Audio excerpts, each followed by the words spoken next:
मध्य प्रदेश के खंडवा में दो नाबालिग छात्राओं से दुष्कर्म और ब्लैकमेल का मामला सामने आया है।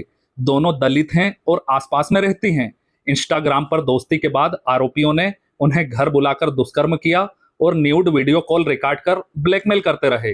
खंडवा एसपी मनोज कुमार राय ने बताया कि इस मामले में दो दोस्तों अर्श और फैज पर पास्को, रेप, आईटी, दुष्कर्म, एट्रोसिटी एक्ट समेत कई धाराओं में केस दर्ज किया गया है। दोनों आरोपी ग्राम गुड़ी के रहने वाले हैं। पुलिस के मुताबिक आरोपियों से पीड़ित छात्राओं की पहचान इंस्टाग्राम पर हुई थी। खंडवा एसपी ने बताया कि अर्श और फैज ने अलग अलग नाम से दोस्ती की। बातचीत के बाद उन्हें घर बुलाया। यहां दुष्कर्म करने के बाद आरोपी वीडियो दिखाकर लगातार उन्हें ब्लैकमेल करने लगे। धर्म बदलने का दबाव भी बनाया। आरोपियों ने नाबालिग छात्राओं की न्यूड वीडियो कॉलिंग रिकॉर्ड कर रखी थी। इनमें से एक वीडियो को बाद में वायरल कर दिया। मामला सामने आने के बाद हिंदू जागरण मंच के पदाधिकारी सक्रिय हुए और जानकारी निकाली तो पता चला कि पीड़िता दलित समाज से हैं और 12वीं कक्षा में पढ़ती हैं। हिंदू जागरण मंच के पदाधिकारियों ने जब एक पीड़ित छात्रा से मिले तो उसने खुलासा किया कि उसके अलावा दूसरी कई लड़कियां भी इस जाल में फंसी हुई हैं। उसने बताया कि उसकी सहेली 2 महीने की प्रेग्नेंट है।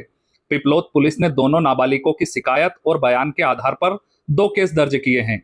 अर्श पिता अजीज खान उम्र 24 वर्ष और फैज पिता शौकत अली उम्र 22 वर्ष निवासी ग्राम गुड़ी के खिलाफ दुष्कर्म, पाक्सो, आईटी एक्ट, ब्लैकमेल, जान से मारने की धमकी और एट्रोसिटी एक्ट के तहत कार्रवाई की गई है।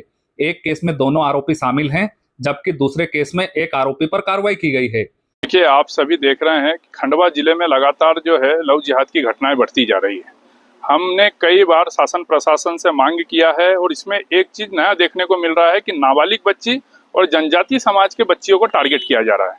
इसके पूर्व भी कई मामले आए हैं जो जनजाति समाज की बच्ची थी और नाबालिग बच्ची थी। इसके पूर्व में जो बच्ची थी वो भी 15 साल 16 साल की थी, ये भी बच्ची नाबालिग है। हमारा एक ही विषय है कि जब तक शासन प्रशासन इन सारे विषयों पे जांच नहीं करेगा, शासन प्रशासन के पास, पुलिस प्रशासन के पास गुप्तचर विभाग है। जब तक वो गुप्तचर विभाग इनका क्या कर रहा है भाई, जो देश के खिलाफ, जो समाज के खिलाफ, ये एक प्रकार से लव जिहाद जो है समाज के खिलाफ है, तो इसकी जांच क्यों नहीं कर रहा है ये गुप्तचर विभाग या पुलिस की जो है पुलिस प्रशासन, इसकी जांच क्यों नहीं कर रही है। कल क्या हुआ कि एक वीडियो वायरल हुआ, जिस वीडियो वायरल के बाद उसकी जांच हुई। जांच के बाद जांच हमारे लोगों ने की, हमारे कार्यकर्ताओं ने की। उसके बाद पता चला कि जिस लड़के ने उसके साथ जिसके संबंध थे, उस लड़के ने उससे जबरदस्ती जो है शारीरिक संबंध बनाया, फिर दूसरे दोस्त को दिया, उसका वीडियो वायरल किया।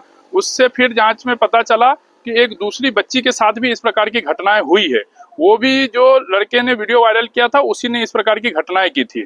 अभी लगभग कुछ और मामले भी हमारे संपर्क में हैं, हम लोग पूछताछ कर रहे हैं। मेरा कहने का सिर्फ एक ही मतलब है कि हम सभी हिंदू जागरण मंच के सभी कार्यकर्ता इन सारे विषयों पे लगातार चिंता कर रहे हैं, सभी संपर्क में हैं और ध्यान रखे भी है। जितने कोई भी लव जिहादी है ये नहीं समझे कि हम हमारे संपर्क में नहीं है या हमारे संज्ञान में नहीं है। हमारे संज्ञान में पूरे मामले हैं, हमारे पास उनकी पूरी डिटेल है। सबकी बारी आएगी एक एक करके, लेकिन मैं इनको चेतावनी देना चाहता हूं कि ये सुधर जाए, अपनी माँ बहनों के जैसे दूसरे के माँ बहनों को भी समझे, वरना जिस दिन ये समाज उत्तर देगा उस दिन इनको नुकसान होगा।